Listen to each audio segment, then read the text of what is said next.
Hola amigos de Revolución de la Gracia, les saluda el pastor Alonso Payán desde México y para mí es un gusto enorme poder compartir el día de hoy un mensaje con todos ustedes. Humanamente hablando, el hombre está más preparado para las malas noticias que para las buenas noticias y me atrevo a decir que de manera natural tendemos a ser más pesimistas que optimistas, pero quiero decirte que Dios siempre tiene buenas noticias. Dios tiene buenas nuevas de salvación que compartirnos, hoy y siempre. De hecho, la palabra evangelio significa buenas nuevas, y no solamente buenas noticias, sino demasiado buenas como para ser verdad. Y es justamente lo que hoy quiero compartir, recordando la historia de Pedro, el discípulo de Jesús, antes de ser discípulo, cómo es que Pedro fue encontrado por Jesús justo en el momento en que estaba pescando, y esta historia la podemos encontrar en Lucas 5. Pedro estaba pescando y Jesús vino a él a mostrarle su amor y mostrarle su gracia. Jesús le regaló una pesca milagrosa a Pedro ese día que Pedro había tratado de pescar y no había logrado nada.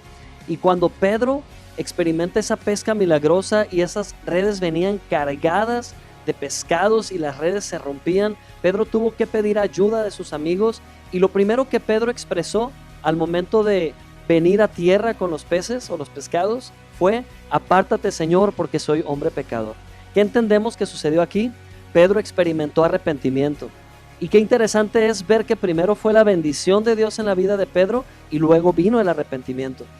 Esto contrario a lo que como seres humanos pensamos o razonamos, que primero tenemos que portarnos bien, tener una conducta intachable para que así Dios nos bendiga, pero resulta ser que primero Dios desea bendecirnos, desea que experimentemos su amor, su gracia, y esto genera en nosotros verdadero arrepentimiento. Y Pedro vivió una segunda pesca milagrosa. Esta la encontramos en el Evangelio de Juan, capítulo 21. La diferencia es que en esta segunda pesca milagrosa, Pedro ya había caminado con Jesús y le había fallado a Jesús al negarlo. Fue traición la que Pedro cometió.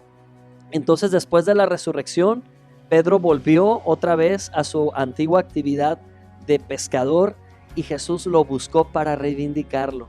Jesús lo buscó para mostrarle de nuevo su amor a pesar de que Pedro había fallado.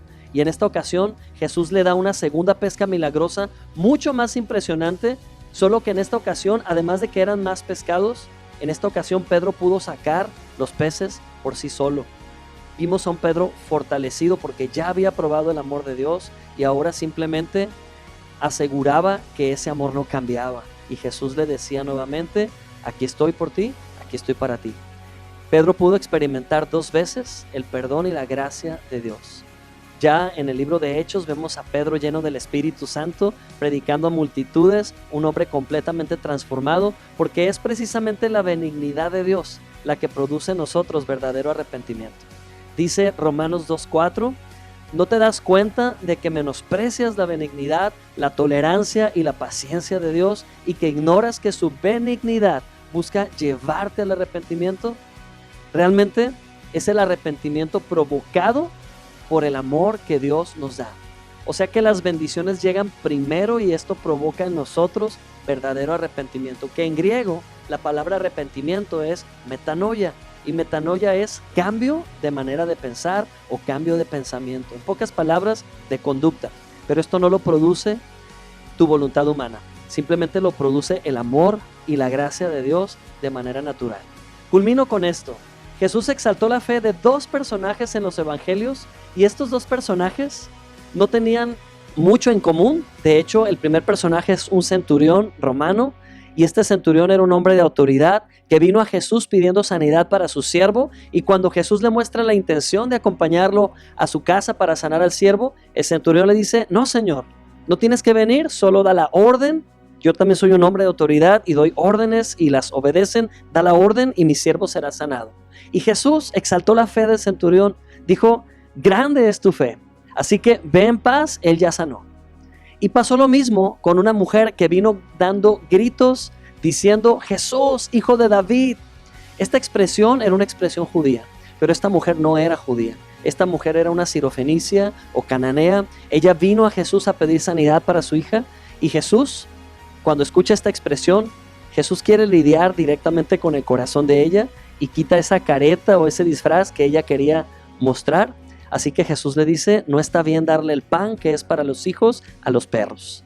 Pero esta mujer dice, Señor, pero aún las migajas que caen de la mesa, esas migajas la pueden comer los perrillos. Y Jesús la exalta su fe y le dice, mujer, grande es tu fe.